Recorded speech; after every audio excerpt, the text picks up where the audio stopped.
This conference will now be recorded. Right. So when you want to move your data from old system to new system, that is your SAP system, you require some technology through which you can put all your master data and application data into this SAP system. So that's where the conversion comes into the picture, and where the two important technology, one is the BDC, another is LSMW, and one more technology is that BAPI also used for this purpose, business application programming interface. This is also, there are a lot of uses of this BAPI, but one of the use is also to migrate the data, or you can say to update the data into the SAP system. This BAPI also can be used. Okay, BAPI can be also used as interface. BAPI can be also used as interface over here. BAPI is common. Okay, because it's a RFC function module, RFC FM, remote enabled function module. So in interface also you can put this BAPI and RFC function module. Okay, and under the conversion, LSMW, BDC and BAPI both can be put. Okay. Under the enhancement, this is very important topic, the enhancement. Suppose if you are having the SAP system where already SAP standard applications are installed. When I tell the SAP standard application, then the SAP standard table, SAP standard report. When I tell SAP standard report, that means that particular object has been developed by the SAP. That particular report has been developed by the SAP. That means that report and that database table is not going to be a start with Y or Z, because Y and Z falls under the customer namespace. That means the customer can use this naming convention to develop or to create their own object. Okay, so if you are having the standard object, that means that object which is not starting with Y or Z, and there you want to put your own enhancement, if you want to add your own functionality, then how to do that? Because you cannot change SAP system object without access key, and SAP will not give you access key to change their code until and unless it is very very critical. You will require lot of approval, and that is not recommended at all also. So that's where the enhancement concept come to the picture, where with the help of which you can go and you can change the in fact you are not going to change, you are just putting the add-on. You are not going to change anything in the original system, because you have to implement your own custom functionality. You are just going over there and you are putting some add-on over there. You are just putting some add-on over there, some add-on over here, some add-on over here. The different add-on, you can different functionality you can put. So some people, it also tells like it behaves like a hook. Okay, it behaves like a hook, means the SAP has given some point where you can go and you can put your particular uh, functionality over there without having the access key and all. So for that you are having the technique called exit. In exit comes user exit and customer exit. Body, business identities. This body is the object oriented concept. Then you are having the implicit enhancement and explicit enhancement. Also we will learn in this course about the switch framework. Okay, so like all this exit, body, implicit enhancement, explicit enhancement comes under the switch enhancement, switch framework, or you can simply write switch framework. That means if you have done this enhancement, and if you want and if you don't want to use longer, you don't want to remove the code also, you don't want to delete any piece of code also, so it will be there, but you can switch off. Okay, you can switch off. It will not be effective, like it will be a kind of, you are going to comment your code. Okay, so every code will be there, but you can switch off directly. You can do this in your production system also. There is nothing required in between of having the transport and all. So that's the benefit of the switch framework.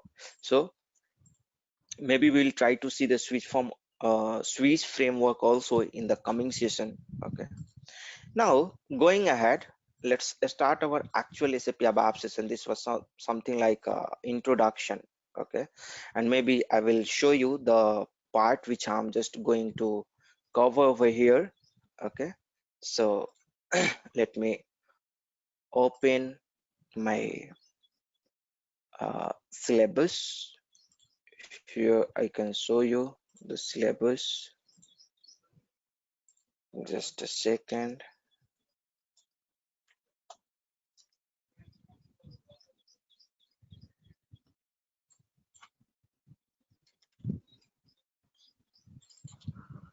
Okay, so this is our syllabus where we are going to understand about two-tier or three-tier architecture. So three-tier architecture is also known as a real-time three-tier architecture. SAP logon, most of you people already know about how to how to log in into the SAP and all these things. Still we will see because some of the freshers are here. And then rules and responsibilities in the development environment, like how we are going to develop the code in our development system, then it will go into the quality system, and then it will go into the production system. So this part we will see. Okay, similarly all the topics which I'm going to cover in this course, I have already noted it down over here. You know, the most important topic, if I can say you, it's going to be, this is the VBA concept, the fundamentals. So this fundamentals is very important in order to understand the ABAP. Okay, so here, like most of the things, we are going to focus on the work area and internal table, like internal table operations and the DB operations. These two part is going to be very important. Then modularization technique. Under this, we are going to learn the subroutines, function modules. Okay. So this modularization technique is also used because we have to, handle the code redundancy. Means duplicate code is not we are supposed to put. So it will, very useful, this modularization technique. We will see in detail about the modularization technique, and other things like event and all we are going to discuss in detail. Okay, so maybe, and this ALV report you can see, and also if time permits I will show you the oops ALV report, or I will create the separate video for the oops ALV complete set of some, it will be some 10 or 12 videos will be there for the oops ALV. I will create those list of the videos and I will be sharing with you. Then the performance optimization and query optimization, EPC check, ETC, right, code inspector, parallel cursor, best practices for performance improvement, all these things, right. Then BDC, business object and BAPI, module pool programming we will see. Okay, though nowadays it is not in more demand, but still all the existing application in the SAP has been developed in the module pool. So we are supposed to understand at least the basic concept of the module pool program, because while in support project and all, if you have to debug the system, if you have to debug the program, you are supposed to use this one. Okay, just a second.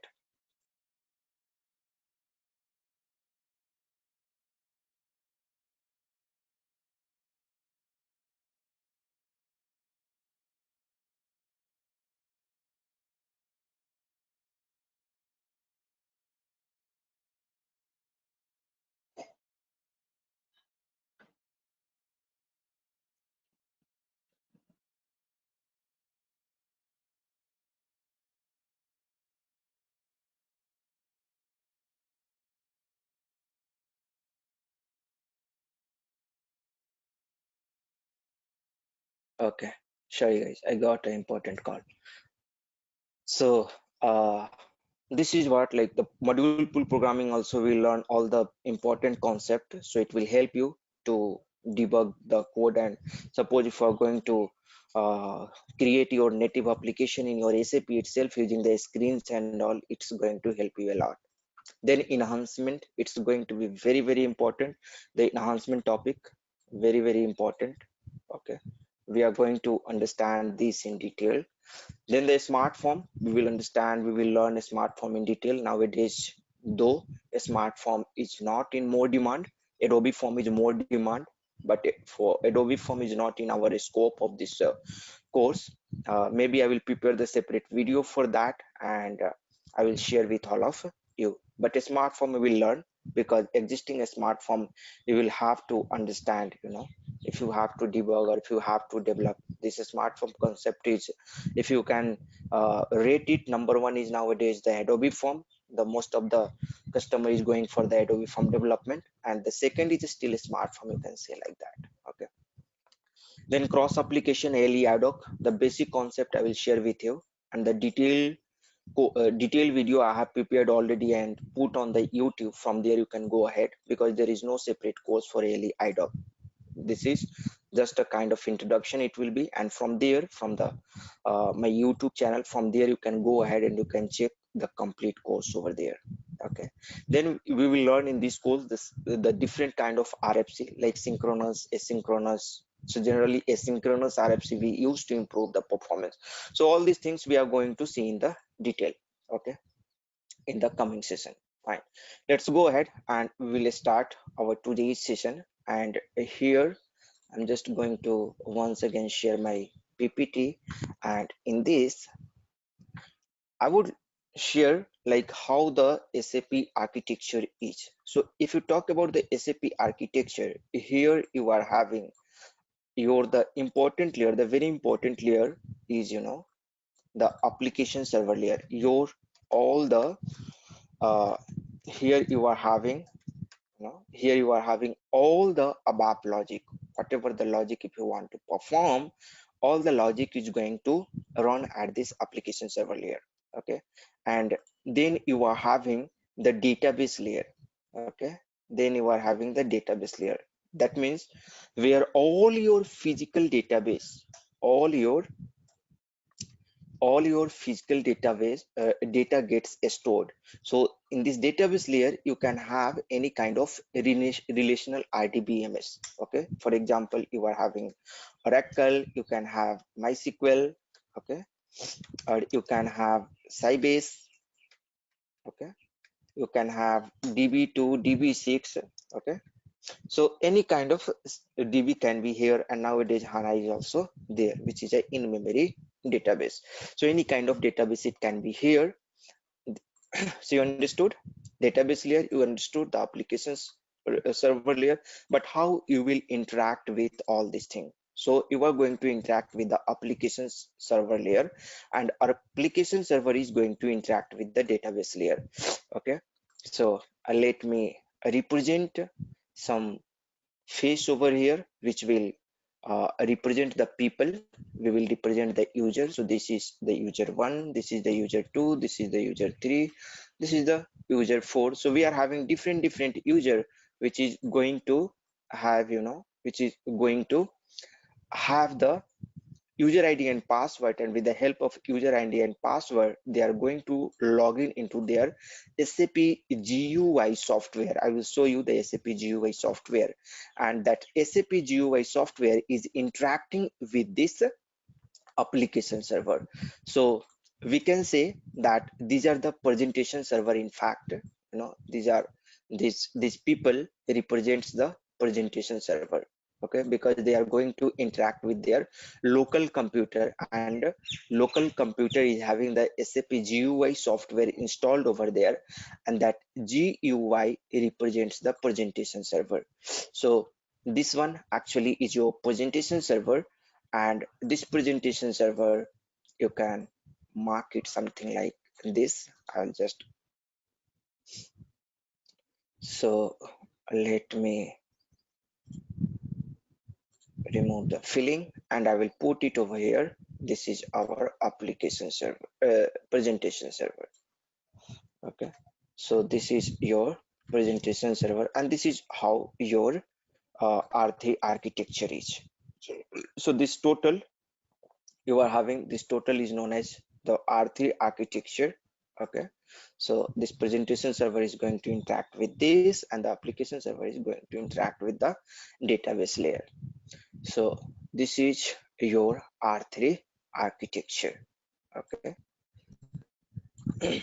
R3 architecture. In this R3 architecture, in your application server, you are having again the different component. Okay, So one component, the very important component, is the work process. Okay. I will discuss in detail about the work process. So the important component is your work process. Another important component is ICM, Internet Communication Manager.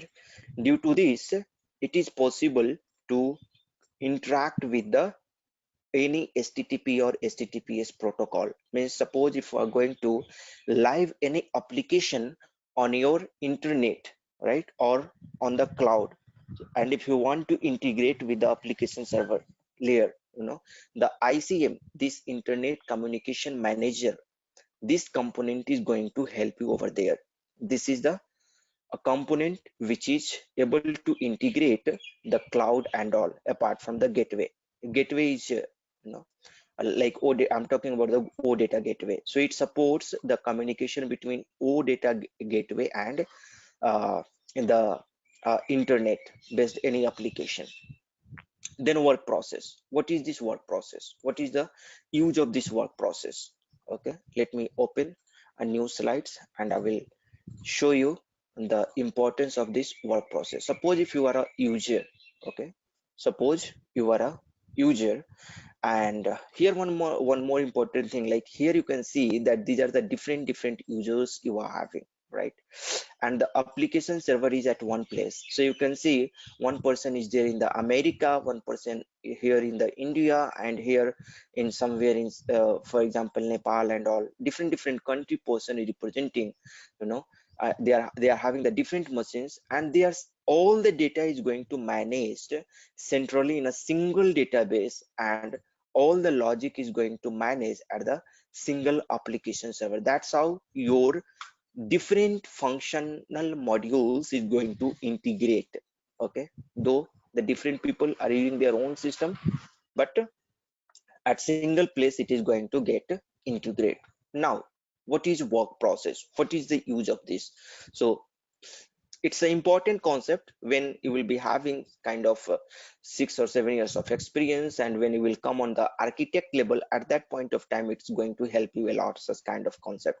Even the basic understanding of this work process concept is also important. So let's understand in a brief what is this work process.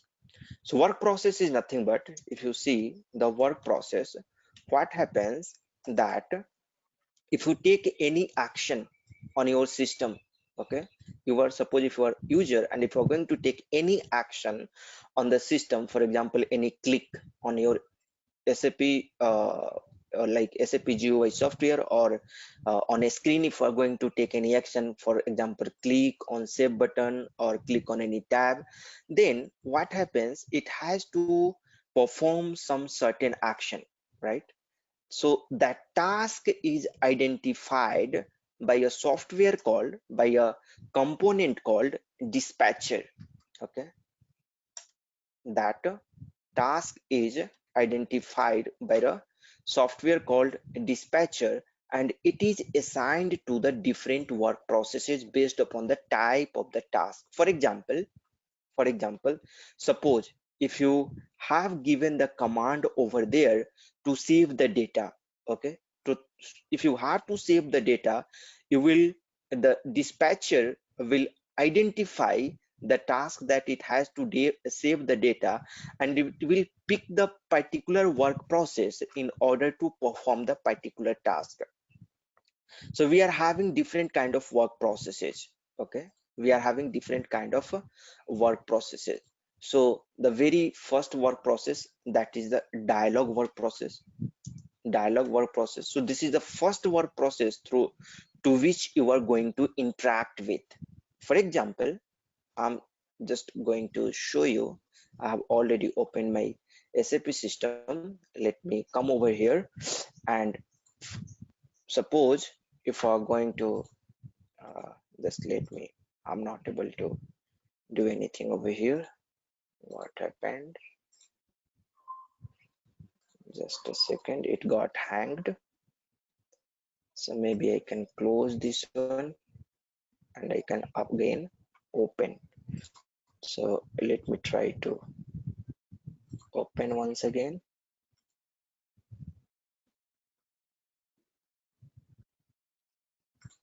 Okay, so fine. Now here you can see, suppose if you are going some transaction over here, for example, you have to maintain the material. So you have come into the material transaction over here. You have given some material over here. Click on this OK button. And suppose if you are going to click on the save button, so who performs this action? Who performs this action? When you click on the save button, you can see that it has been saved now. Okay, but the thing is, who performs this action? It got saved. Who is saving this one, right? So the save and all, any kind of action is accomplished by the help of, by the help of work processes. Okay, so if you are going to take any kind of action first, so the user interaction, so there you have seen that I have clicked on the save button. That save action has been taken first by the dialog work process. Okay, so dispatcher assigns that, because the dialog means a user is clicking on any button. Dialog means user. You can understand, dialog means user. Whatever user is going to take the action, that particular action is going to received by the dialog. Okay, now if dispatcher determines that there is some operation need to be performed, like save kind of operation, or if there is a update function module kind of things, right? So we will see that update function module and all in detail, okay, in our coming session. So there, if something update kind of things is there, then we are having the update work process. This work process, the dispatcher identifies the type of the task and assigns that particular task to this update work process. Then we are having, suppose if you have given the print command. Okay, so now the dispatcher identifies that, it has to give the print, so that print work process or fax kind of or email kind of process is picked by the spool work process, spool, spool work process. Okay, and if you see the another work process, another important work process, suppose some task is need to be performed in batch or in background. Batch and background both is kind of in same sense I'm using over here. So let's make it simple. Suppose if something you want to perform in not in front end, okay, not in front end, you want to perform in back end, in background, like if you want to schedule some job or something like that.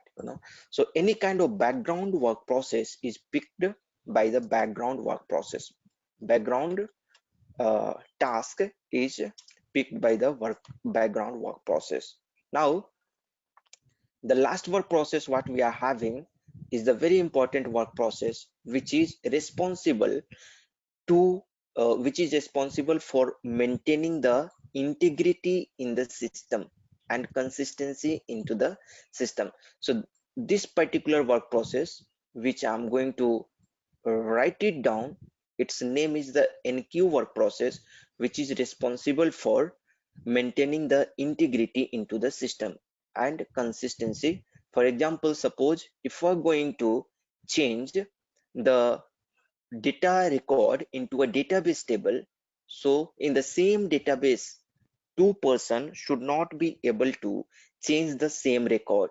So first the locking mechanism should be applied over there on the first record, and then once the first person is going to, once the first person is going to change the particular record, locking should be applied over there, so that the other person should not be able to change the same record of the same table. So that is possible with the help of NQ work process. NQ work process. Okay, so this is responsible for applying the, lock and removing the lock. Okay, so this is all about the, uh, overall idea about the basic things. Now if you talk about the work process, okay, this session will be little, theoretical. So but it is important to understand this concept. Okay, so the work process, if you talk about the work process has been like a person is having different part, right, to perform their task. Hand is for eating, right, leg is for running, and for walking, mouth is for eating, so something like that. Work process is also having their different component. Okay, so it is having three different component. The first component is known as the screen processor. So if you are going to take any action on the screen, the screen processor receives that particular tasks, and that task then pass to the, then pass to the ABAP processor. Okay, then that, so first with the help of hand we take our food into the mouth, and there the intestine helps us to, you know digest that. In the same way, screen processor takes that task and it assigns to the, where it assigns to the, ABAP processor, where logic and code has been written. So all the data is being taken with the help of a screen processor and passed to the ABAP processor. And once ABAP processor manipulates the data and it identifies that some data need to be updated into the, where, into the database, then there is one more component is having with the work processes, that is known as a database abstraction interface. Abstraction interface, very important component is this actually. That's with the help of this component itself, the OpenSQL came into the picture. Okay, when I talk the OpenSQL, I will try to make you understand in coming session why I'm talking about the OpenSQL. As of now, I can simply tell it is OpenSQL because the same SQL query, the same language is valid for any kind of database. You don't have to bother about here if you are having the Oracle database or MySQL database or Sybase database or DB2 or DB6 or HANA or anything else. You don't have to bother at all. You have to use the same database language, okay, for all the database, whatever the database you are having. You don't have to bother about at all. Okay, any kind of uh, database you can use, and the language in which you are going to interact with the database, that is going to be the same, because this database in abstraction interface, it converts the OpenSQL into the native SQL. Okay, it converts the OpenSQL into the native SQL. That means if it is a Sybase database, then it will convert into the native language of the Sybase database. If it is a Oracle database, then it will convert into the native language of the Oracle database. Similarly, for another database, native language of the underlying database. Okay, underlying DB. So this part is actually known as the database abstraction interface. Very important. So if you have to update anything, or if you have to manipulate anything, or if you have to create anything, so any kind of interaction if you have to do, this database abstraction interface carries that particular work. So a screen processor, you understood, it takes the data from the screen and it passes to the ABAP logic, the code, and then code, if realize that it has to interact with the database, then it is going to use the database abstraction interface and it's going to communicate. So this is your work process. Okay, so this is your work process, and it is having the different, a different component. Okay, so if you have any question over here, feel free to ask any question. You can unmute at this point of time and you can ask any question if you have. Okay, so this is our component, or even you can put the message over here if you have any doubt. Fine, so let's go ahead, and now i'm going to uh, I'm going to create one table. So at this point of time we have completed our like basic part of our syllabus we have completed, and just I'm going into the DB table. There I will show you, if you see this syllabus over here, this part this two tier, I didn't tell you about this two tier. I will just tell you about this two tier.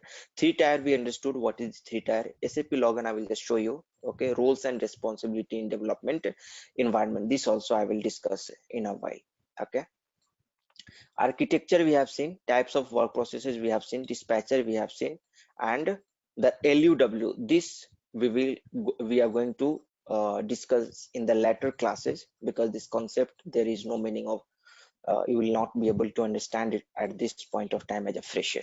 Okay, and then we will start with the table. So we'll try to create one table today itself. Okay, let's go ahead and we will see that rules and responsibility in the development environment. So let me go into this system, and as an ABAPer, what we are supposed to do.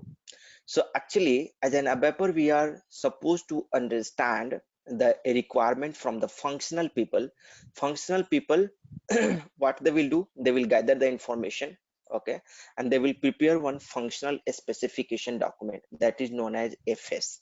Okay, they pass the FS to us in the technical department, or like technical people, and technical people understand the FS, and based upon the FS they prepare the technical design, because they have to implement the requirement in form of code and all these things. So for that purpose, algorithm and all, like a step-by-step process they define in more or less pseudo code of kind of things, like at first step we have to fetch the data from this table, then in this second step we have to put the inner join from this two table. So kind of algorithm, we have to put the check, we have to apply the if condition, else condition. So such kind of logic will be there in your technical document, or technical dossier, or technical specification document. So technical document also it is known as TS, also it is known as, okay, both is same thing, technical design or technical specification.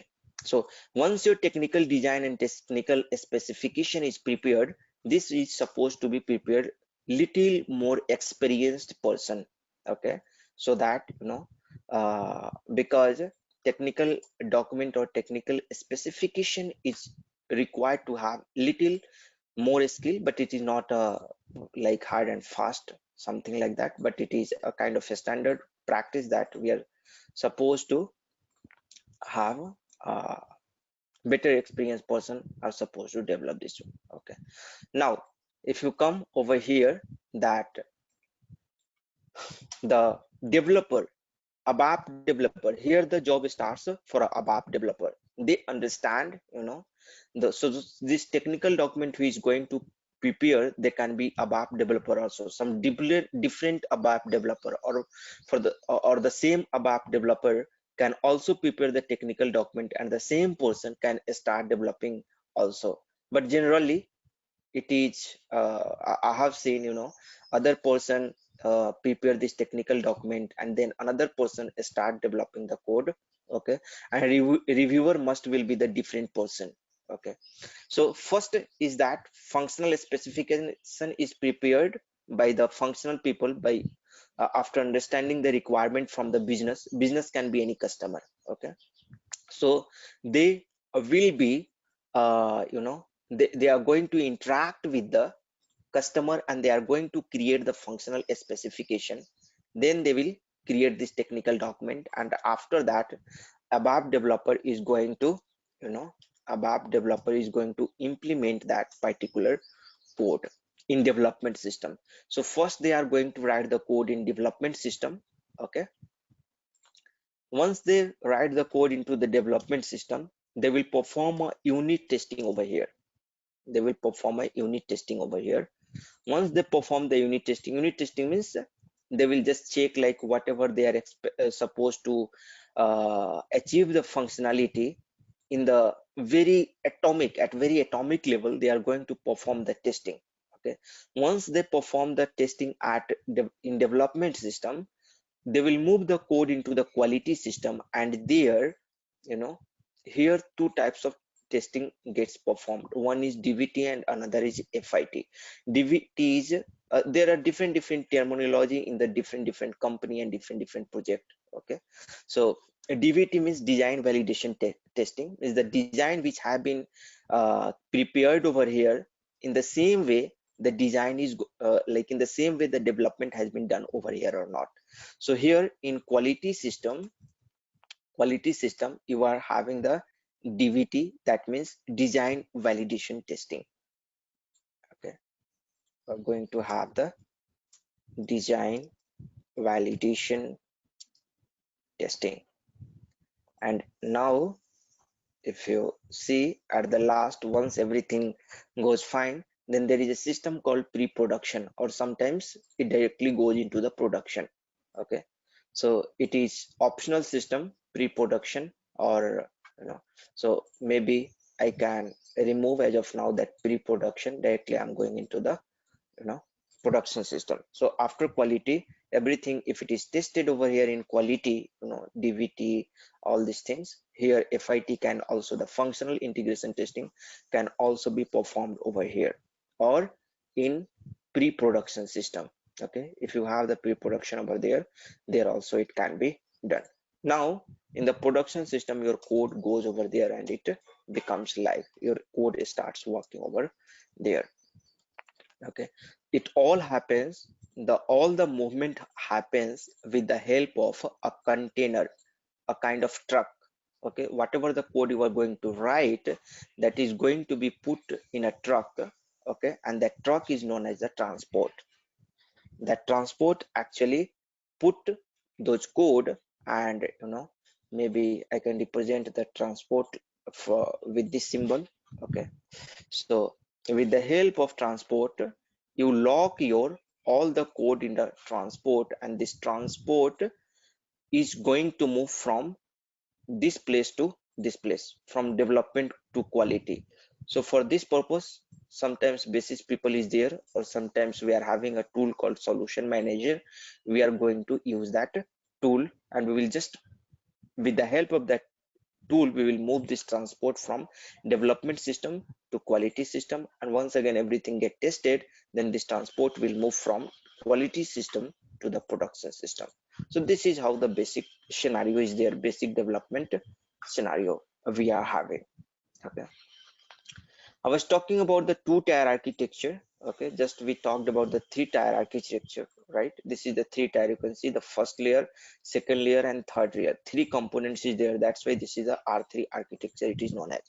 Earlier, in beginning, before R3 architecture, there was only, the presentation server, and this application server and database server both was in one component. Here you can see in two different component it is there. Application server is another component and database layer is the different component. Earlier how it was that both these, let me copy these slides. I will copy this one, and maybe I will copy and I will insert a new slides over here, and I will show you over here. Okay.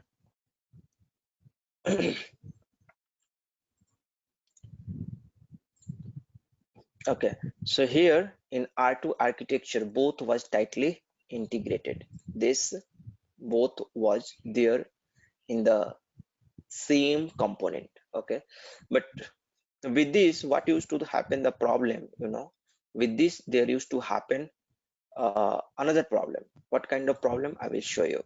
Suppose tomorrow if you have to, update your application server. Application server is nothing but your SAP software, right? If you want to uh, update your SAP software and your database is not compatible with this application server, okay, for the with the new software, then it will be a problem for you. Okay, you will not be able to update. Again, you will have to remove the database, or you'll have to make the compatible. You will have to make your database compatible with the new software which you are going to install over here. Okay, so in order to make it compatible, if this application server is not compatible with the existing database system, first you will have to, means whole system you will have to disturb. you will have to modify the whole system. But in R3 architecture, but in R3 architecture, what you will be having here, you don't have any problem. Suppose, tomorrow, if you want to remove the application server directly, you can remove the application server because it is loosely coupled. Okay, it is loosely coupled. But here, if you want to remove the application server and if you want to new application server, you have to disturb your database layer also. This was the drawback with the R2 architecture, and that's why R3 architecture came into the picture. So now R3 architecture is there. Okay, now we are having the R3 architecture. Fine, let us save it. And now we'll start the data dictionary. Okay, we'll start the data dictionary. So what is data dictionary? So data dictionary is nothing but it's a global repository data object. Okay, data dictionary. We will understand about the data dictionary. This is also known as DD, and T code for this is SE11. So in data dictionary, with the help of data dictionary, what we do, we create the table. Okay, so it is mainly for DDL. It provides the functionality for DDL, means for the data definition language. You can create your table. Okay, you can create your table. So okay, you can modify the table definition.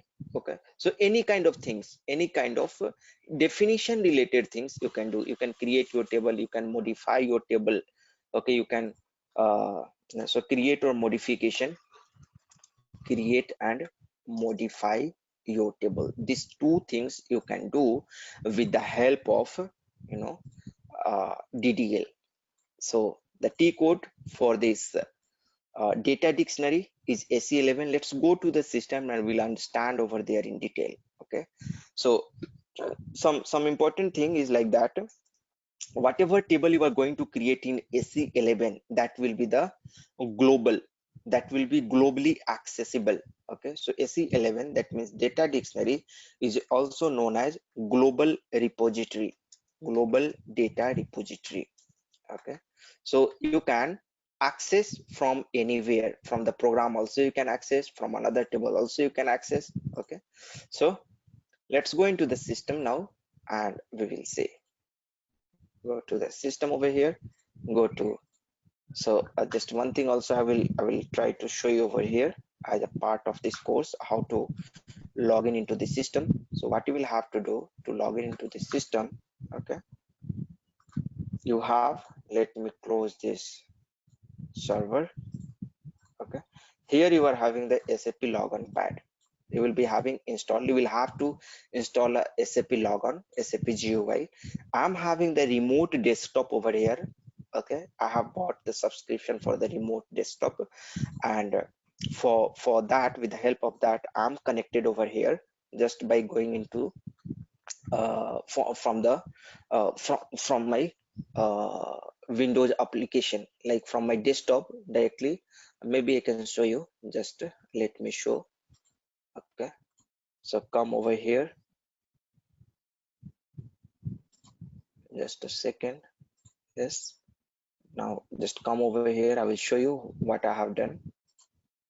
So now if I can see over here that I have gone into this remote desktop connection. Okay, and from here the server provider will give you the computer name like this, and they will give you the username. So I have already given the computer name and username over here, and then you will have to click on connect button. It will ask you for the password because already I have given the by default password, it is not asking, and it will be connected with the remote desktop. Once you come over here, once you come over here, are you able to see my screen?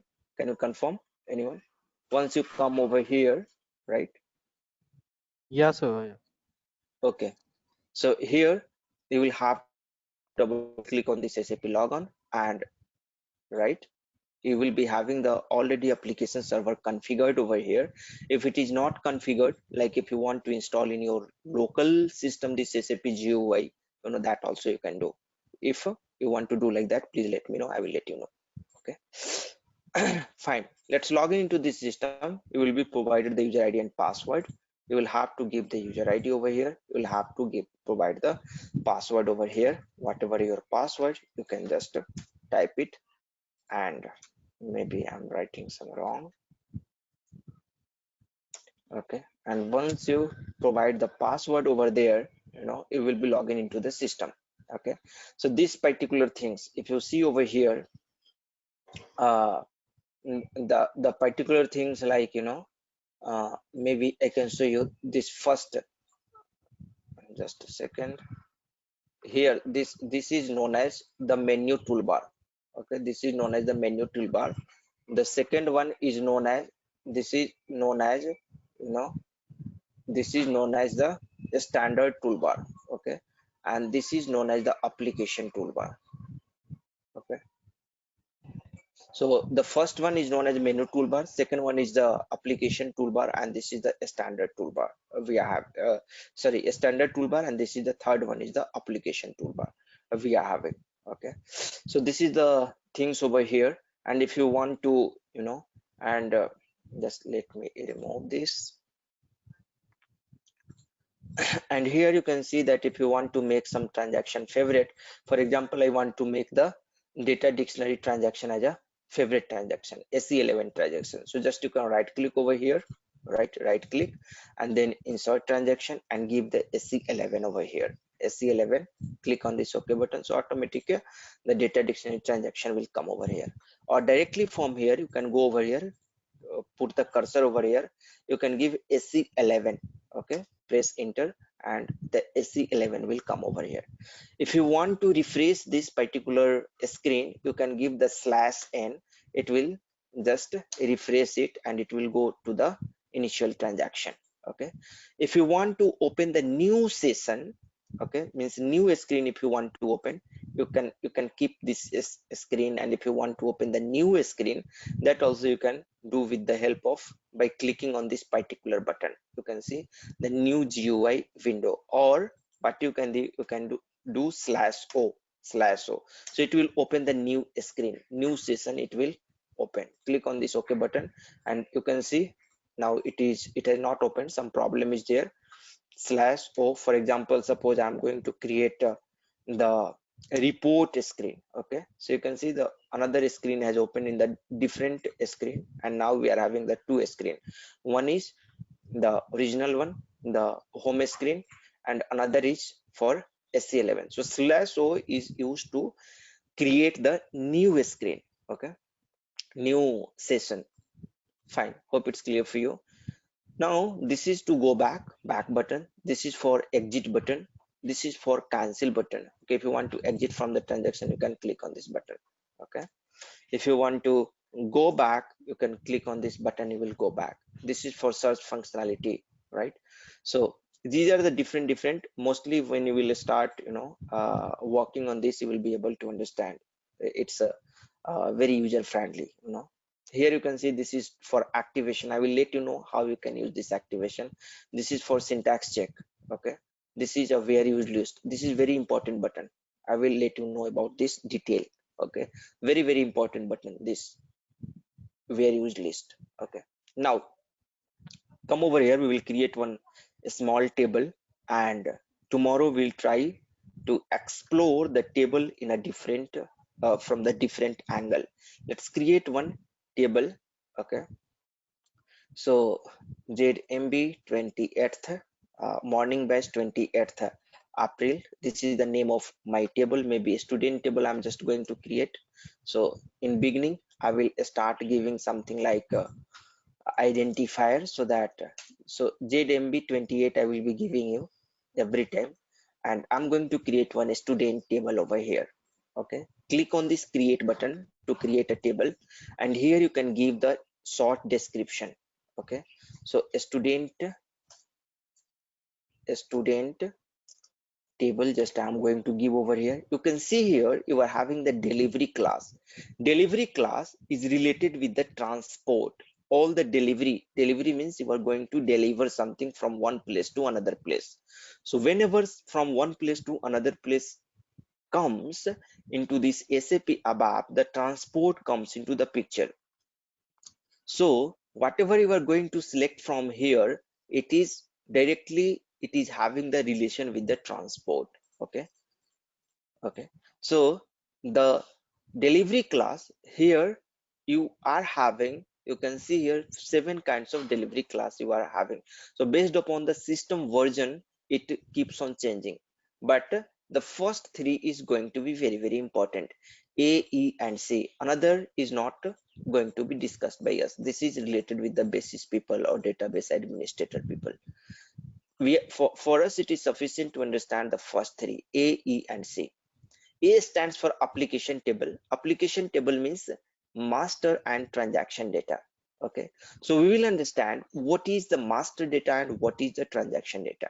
Okay, so let me go into the PPT. Okay, and I will make you understand what is the master data and transaction data. Then we will go over there and we will uh, uh, uh, choose the appropriate things. Okay, so there are 2 types of data actually: master data and transaction data. So the master data, if you talk about, just let me write it over here, master data. So master data, it, it is very important for any kind of business. It's very important for any kind of business. Okay, so this is the base of any business. First you will have to, before starting any business, you will have to configure the master data. So the master data, the it changes very rarely. It changes very rarely. It changes very rarely.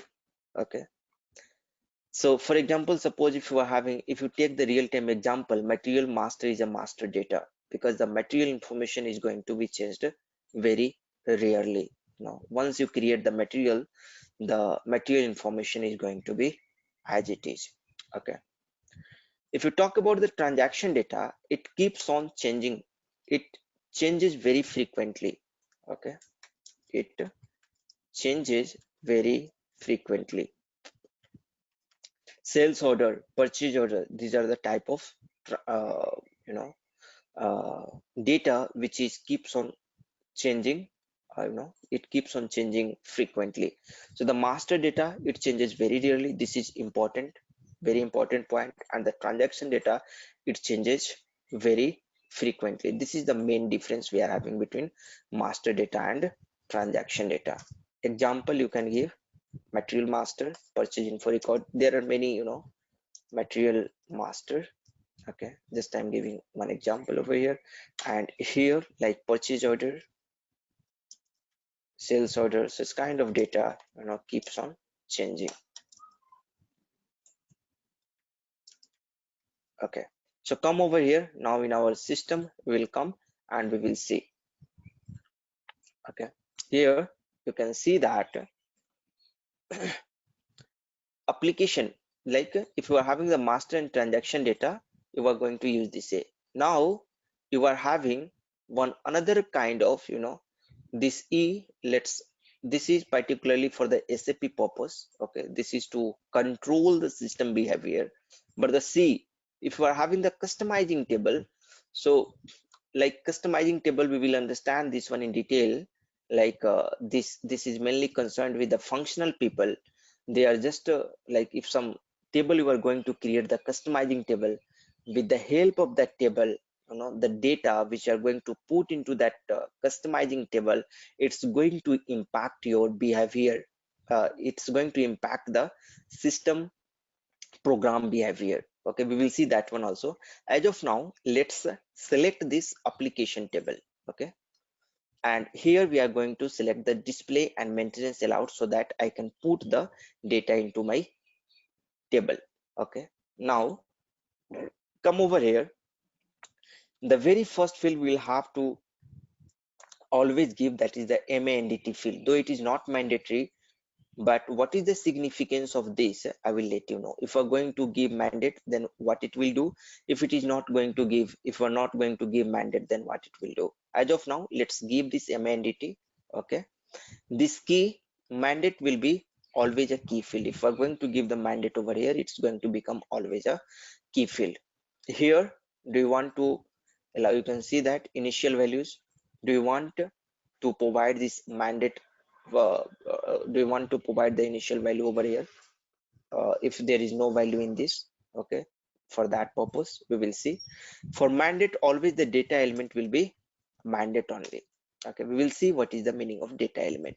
Okay, so data element is nothing but a kind of data type. Okay, so whatever field you are going to define over here, you have to tell to the system what kind of data it's going to store. So I have given the data element over here, mandt. Okay, and you can see from the data element it has taken the information that its data type is the client data type and length is 3. Just forget it, this one as of now. Come over here, and the second field I'm going to give over here is student id. Okay, stud underscore id, just I'm going to give, and a student id is going to be our primary key. Okay, so what is primary key? So primary key is nothing but it's the identification for the single record. It's the identification for the unique record in a table. Okay, so for all the student is going to have a single identifier that is known as the student id. Okay, so this is also going to be our key field. Okay, so the combination of mandt and student id is going to be our key field. Okay, initial value if you want you can select over here, and here you can create your own data element. Okay, or you can use the existing data element. For example, I want to give the student id something like int1. I want to store a 1 2 3 4 5 6 7 8 something like that student id number. Okay, so I'm just going to use this int1. This is a data element which shows what kind of data type and length you are going to use. Okay, what kind of, so you can see the data type is an integer data type and length is 3, right? We are having a student id can be also something like, a student, uh, uh, let's make it simple as of now. Int1 will keep it, and here the student name, a student underscore name. Okay, I can give a student underscore, maybe first name you can write, and then a student last name. So L name you can give over here, right? This is not required to have a key field. If you want you can make, there is no problem, but we are already having one key already, right? So the minimal combination of the any field which is going to create your primary key, that's sufficient for our primary key, right? So mandate and this student id combination is sufficient to have a primary key, right? So now this student id, just I'm going to give it over here, and you can see that and suppose now if you are going to get confused with this mandt, maybe you can remove this one. Okay, I will let you know about this later, what is the mandate at that time we can see. So just you can see the student id is going to have here my primary key, that's fine, a student first name and a student last name over here, and here name can be of type character, right? So for example, someone name is Ashwini, so Ashwini may be of 20 characters maximum, so just I'm going to give the maximum 20 characters. So you will not be able to give the name more than 20 characters if we're going to specify character 20. So maybe let's, for safer side, let's have char 25. So if some name is longer, it's going to accommodate char. The last name maybe also I can keep char 20. Okay, so you can see that this is the data element char 25, char 20. These are the data element which tells about the data type and length. So once you give the data element over here, automatically it will take the data type and length, and the description whatever it is there, it will also take from there the description. Okay, it will take the description. Now maybe you can write some, a student age also you are interested to store. Okay, so a student age, there is one more data type that is called numc. Okay, so numc2, let me check, and you can see the age, I'm just considering that age is not more than 99 years, so just I'm keeping the 2 only. Okay, if you are thinking that age can be more than 99 also. So maximum you can take num_c3 and that should be fine. Okay, so press enter and you can see the num_c3. Okay, so now the thing is over here, like, if you want to use the data element, that's fine. But if you want to use the predefined type also, you can use. So what is the meaning of predefined? Predefined means directly you can use the num_c or character, whatever you want. Okay, num_c or character, whatever. So click on this predefined and you can see over here, it is coming like this. Data element option is not there. So basically the data element why we are giving, just to get the type and the length. Okay, just to get the type and the length. So maybe the date of birth you can give over here, and here for the date of birth you have to use the date data type. So press F4 over here and you can see, you can find out some date data type. Just keep on searching over here and you will be able to see somewhere some date data type will be there. You can see the different data type is there. You can just choose it from here. And okay, so I'm just using this date data type. You can choose over here, right? You can choose like this, that is possible. Okay, press enter and that's it, we got the date data type. Okay, some another, for example, age I have given, date of birth I have given, first name, last name, age, date of birth. And if you want to give some mobile number information, if you want to put, okay, so mobile number, uh, mobile mobile mobile number, I want to keep it for the student. So here also, it can be, you can give the num. Okay, nums you can use over here, or integer you can use, right?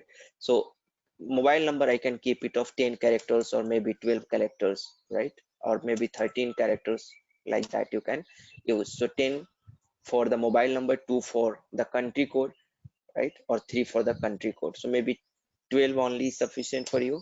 Unnecessary use of we are not supposed to use unnecessary, there is memory use of unnecessary memory is not recommended, right? So that's why, and just I'm going to save it. It is telling, you can see, specify a client specific application table, right? Because I have not given the MANDT. I will let you know what is the meaning of client specific. Okay, just click on the save button, but that's just, it was a warning, you can create the table without client also. Okay, now you can see over here and you can come to this technical settings. Okay, so now just simply I'm going to use the data class over here. Tomorrow I will let you know the meaning of data class, actually what it stands for. But in a brief, you can see over here, you are having the different data class: APPL0, APPL1, APPL2, and like that. The first three is very important. Okay, so what kind of data you are going to, your data which you are going to store over there, that comes under which category, what kind of data is that, whether that is the master data, right? If that is the master data, you can select the master data. Is that the transaction data, right? If you are having, if you are sure that it's a transaction data, but the student information, it will not keep on changing regularly, right? So its nature is like master data. So maybe you can select this master data. And if something data is like customizing data, you are going to customize in your tables so that the functionality of the business can be in runtime, it can be dynamically impacted. So for that purpose we can use this one, but in this case it is not required, this organization and transaction, right? Master data I'm just going to use, and as a developer mostly we're going to use this master and transaction. Okay, master data I'm going to use over here. And the size category, here it will tell you what should be the size category, 0 to 4400, like that. You are having the size category, which size category you are going to use, right? How many records you are going to use. Here you can see, suppose if you want to use 10,000 record, and if we're going to use the first size category, can you tell me if it is valid or not? Any one of you, if it is valid or not? If I'm going to use, you can see the different kind of size category we are having. And suppose if you have to store the 10,000 student records over there, will work or not? The first one. Yeah, sir, it works, but again, we automatically it will change to it's 4,400 to 17,000. No. So this will work automatically. It will not change. There is no automation actually. This one size category, it will not change automatically. But what will happen? It will allocate the memory initially for 4400 record. Okay, but when your record is going to have more than 4400, automatically it will allocate another chunk of memory for 0 to 4400. Okay, so in multiple of 4400 records it will start allocating the memory. So if you are sure that you have the less amount of data, then you can go for this 4400, though it will not create any problem. But for the memory management purpose, it is advised, if you know that how many particular records you are going to store, that's better to select. But it will not create any problem if it is more than 4400. In that case, it is going to allocate another chunk of memory for again 0 to 4400. Hope it's clear. Okay, if it is not, please let me know. I will represent it with the help of a diagram, and I will let you know. You can drop the message over here also if you are not feeling comfortable while talking. Okay, fine. And here, the buffering not allowed, buffering switched, buffering allowed but switched off, and the buffering activated. What is the meaning of this?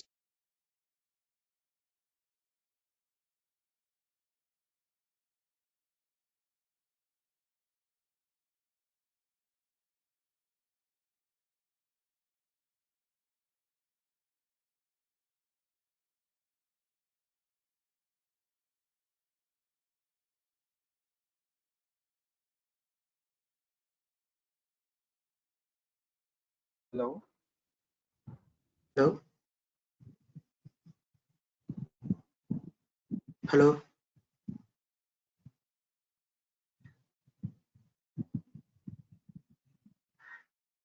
Hello.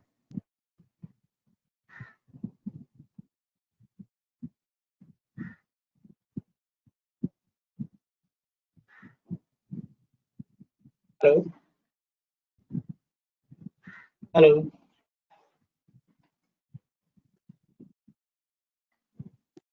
Hello.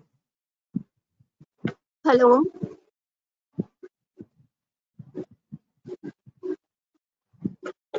Hello. I think so. Has existed.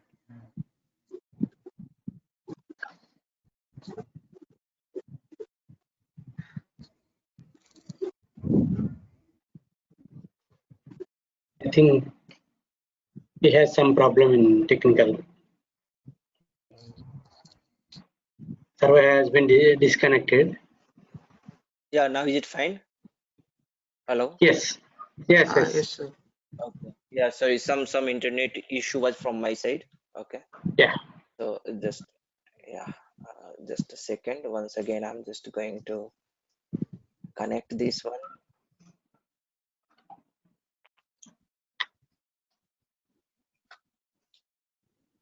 Okay, fine.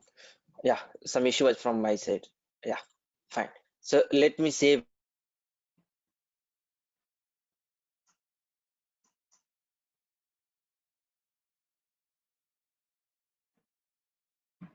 it. So here you can save.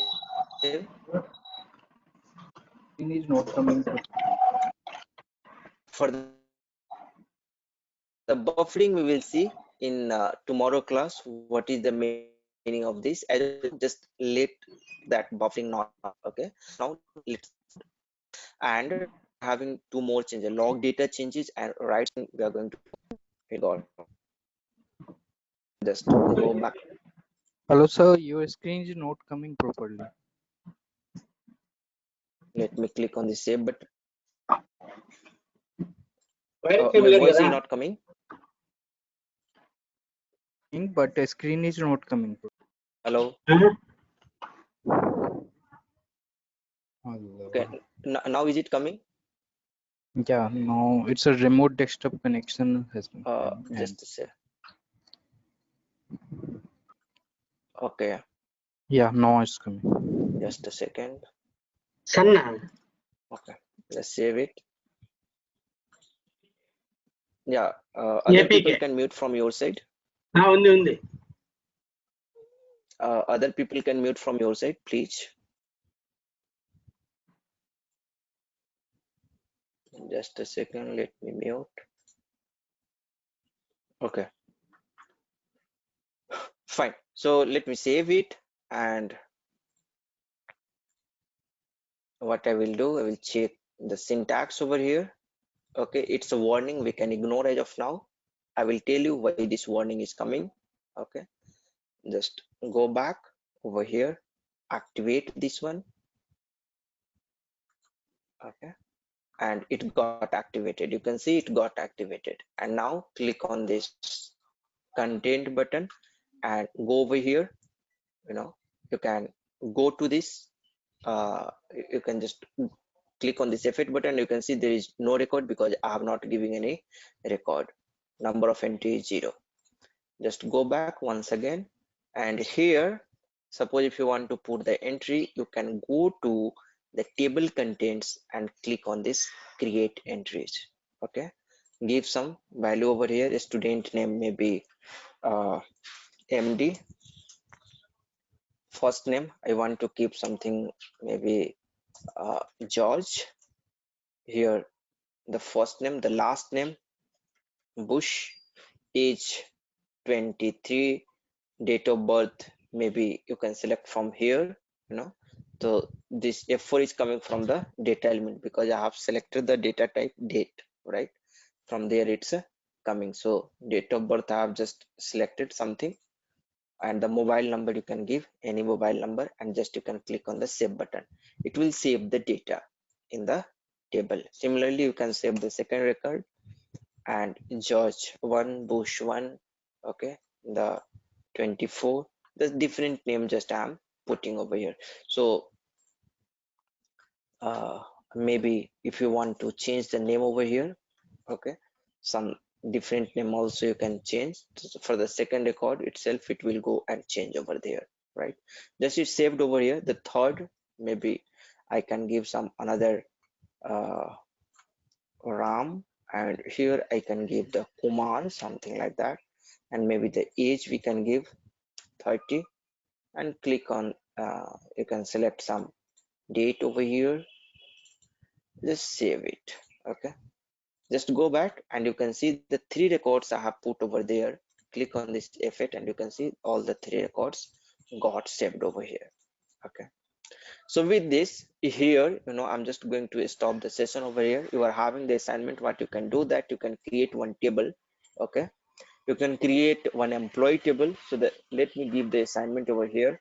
You can try yourself, and if you have any doubt, you can ask me. So I'm just going to write on this PPT. So the assignment you have that, create a table. So the table name will be ZEMP, and what you can give your name over here. After Z, you can give, for example, others is going to create this table, so you can give AD just for identification, and for creating every object you can start with ZAD, so that anytime if you want to search, you'll be able to search. It will be better for you to manage. Okay, so ZAD and employee, you can create this table over here with below fields. So the first field what we will have to use, employee ID. Okay, the second field you can use the same employee first name. The third you can use the employee second name. Okay, then you can use the age, you can use the salary, something like that. You can use the data type. Here you can just decide the data type as per your wish, what should be the proper data type, and create the table and insert some 5 records at least, and just go and check if that record is present over there or not.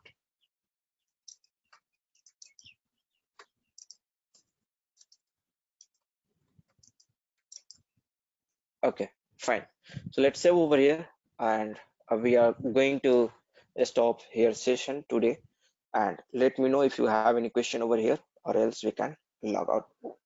Any question if you have, please feel free to ask any question, anyone, if you are having.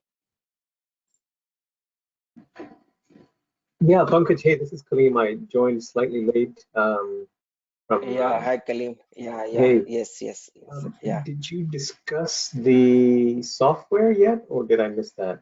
Because how we're going to do this assignment without any sample software, or did you already Okay, submit? so have they like okay, so I will let you know. Like first, what you will have to do, I will tell those person to provide you the access, and Okay. once they will provide you the access, what you will have to do, you'll have to come over here, and you will have to click on this remote desktop connection, or you will have to search your MSTSC.